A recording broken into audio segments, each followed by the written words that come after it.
முதல் வாசகம். நான் உங்களுக்கு கட்டளையிட்டு சொல்பவற்றோடு எதையும் சேர்க்க வேண்டாம். இணைச்சட்ட நூலிலிருந்து வாசகம். பிரிவு 4. இறை வார்த்தைகள் 1, 2 மற்றும் 6 முதல் 8 முடிய. இஸ்ரேலரே கேளுங்கள், நான் உங்களுக்கு கற்றுத்தரும் நியமங்கள் முறைமைகளின்படி ஒழுகுங்கள். அதனால் நீங்கள் வாழ்ந்து உங்கள் மூதாதையரின் கடவுளாகிய ஆண்டவர் உங்களுக்கு கொடுக்கும் நாட்டுக்கு சென்று அதை உரிமையாக்குவீர்கள். நான் உங்களுக்கு கட்டளையிட்டு சொல்பவற்றோடு எதையும் சேர்க்க வேண்டாம், அதிலிருந்து எதையும் நீக்கவும் வேண்டாம். உங்கள் கடவுளாகிய ஆண்டவரின் கட்டளைகளை நான் உங்களுக்கு கற்றுத்தருகிறேன், அவற்றை பின்பற்றுங்கள். நீங்கள் அவற்றை பின்பற்றி நடங்கள். அதுவே மக்களினங்கள் முன்னிலையில் உங்கள் ஞானமும் அறிவாற்றலுமாய் விளங்கும். இந்த நியமங்களை கேள்வியுறும் அனைவரும் உண்மையில் இப்பேரினம் ஞானமும் அறிவாற்றலும் கொண்ட மக்களால் ஆனது என்பர். நாம் குரல் எழுப்பும் போதெல்லாம் நம் கடவுளாகிய ஆண்டவர் நம்மோடு உள்ளார். அவரைப் போல் மக்களுக்கு மிகவும் நெருங்கிய கடவுளை கொண்ட வேறு பேரினம் எதாகிலும் உண்டா? நான் இன்று நேர்மை மிகு சட்டங்களை உங்களுக்கு தந்துள்ளேன். இவற்றை போன்ற நியமங்களையும் முறைமைகளையும் கொண்ட வேறு பேரினம் எதாகிலும் உண்டா? இது ஆண்டவர் வழங்கும் அருள்வாக்கு. இறைவா, உமக்கு நன்றி. பதிலுரை பாடல். பல்லவி. ஆண்டவரே, கூடாரத்தில் தங்கிட தகுதி உள்ளவர் யார்? ஆண்டவரே, கூடாரத்தில் தங்கிட தகுதி உள்ளவர் யார்? மாசற்றவராய் நடப்போரே, இன்னோர் நேரியவற்றை செய்வர், உளமாற உண்மை பேசுவர், தம் நாவினால் புறம் கூறார். பல்லவி. ஆண்டவரே, கூடாரத்தில் தங்கிட தகுதி உள்ளவர் யார்? தம் தோழருக்கு தீங்கிழையார், தம் அடுத்தவரை பழித்துரையார், நெறி தவறி நடப்போரை இயல்பாக கருதுவர், ஆண்டவருக்கு அஞ்சுவோரை உயர்வாக மதிப்பர். பல்லவி. ஆண்டவரே, கூடாரத்தில் தங்கிட தகுதி உள்ளவர் யார்? தம் பணத்தை வட்டிக்கு கொடார், மாசற்றோருக்கு எதிராக கையூட்டு பெறார், இவ்வாறு நடப்போர் என்றும் நிலைத்திருப்பர். பல்லவி. ஆண்டவரே, கூடாரத்தில் தங்கிட தகுதி உள்ளவர் யார்? இரண்டாம் வாசகம். இறை வார்த்தையின்படி நடக்கிறவர்களாயிருங்கள். திருத்தூதர் யாக்கோபு எழுதிய திருமுகத்திலிருந்து வாசகம். பிரிவு 1. இறை வார்த்தைகள் 17, 18, 21, 22 மற்றும் 27.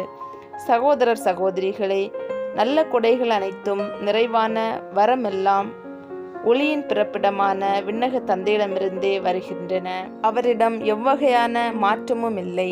அவர் மாறிக்கொண்டிருக்கும் நிழல் அல்ல.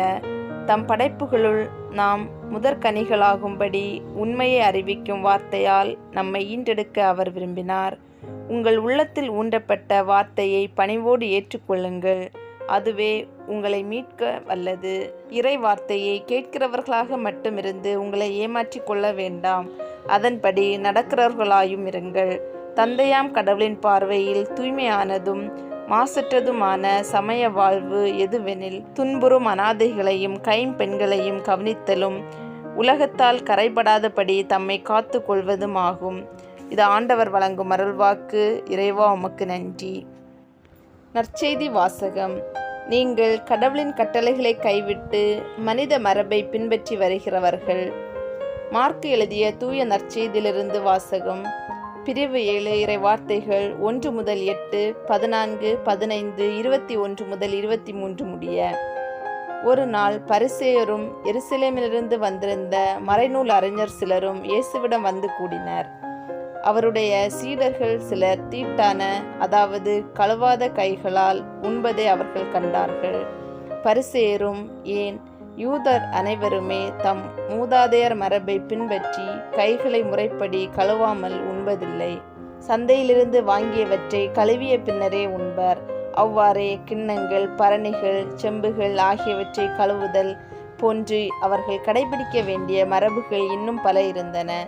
ஆகவே பரிசேயரும் மறைநூல் அறிஞரும் அவரை நோக்கி, சீடர் மூதாதையர் மரபுப்படி நடவாமல் தீட்டான கைகளால் உணவு அருந்துவதேன் என்று கேட்டனர். அதற்கு அவர், வெளிவேடக்காரர்களாகிய உங்களை பற்றி ஏசாயா பொருத்தமாக இறைவாக்கு உரைத்திருக்கிறார். இம்மக்கள் உதட்டினால் என்னை போற்றுகின்றனர், இவர்கள் உள்ளமோ என்னை விட்டு வெகு தொலையில் இருக்கிறது. மனித கட்டளைகளை கோட்பாடுகளாக கற்பிக்கின்றனர். இவர்கள் என்னை வழிபடுவது வீண் என்று அவர் எழுதியுள்ளார். நீங்கள் கடவுளின் கட்டளைகளை கைவிட்டு மனித மரபை பின்பற்றி வருகிறவர்கள் என்று அவர்களிடம் கூறினார். இயேசு மக்கள் கூட்டத்தை மீண்டும் தம்மிடம் வரவழைத்து அவர்களை நோக்கி, நான் சொல்வதை அனைவரும் கேட்டு புரிந்து கொள்ளுங்கள்.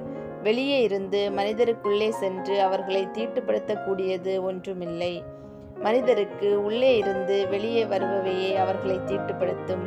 ஏனெனில் மனித உள்ளத்திலிருந்தே பரத்தமை, களவு, கொலை, விபச்சாரம், பேராசை, தீச்செயல், வஞ்சகம், காமவெறி, பொறாமை, பழிப்புரை, செருக்கு, மதிகேடு ஆகியவற்றை செய்ய தூண்டும் தீய எண்ணங்கள் வெளிவருகின்றன.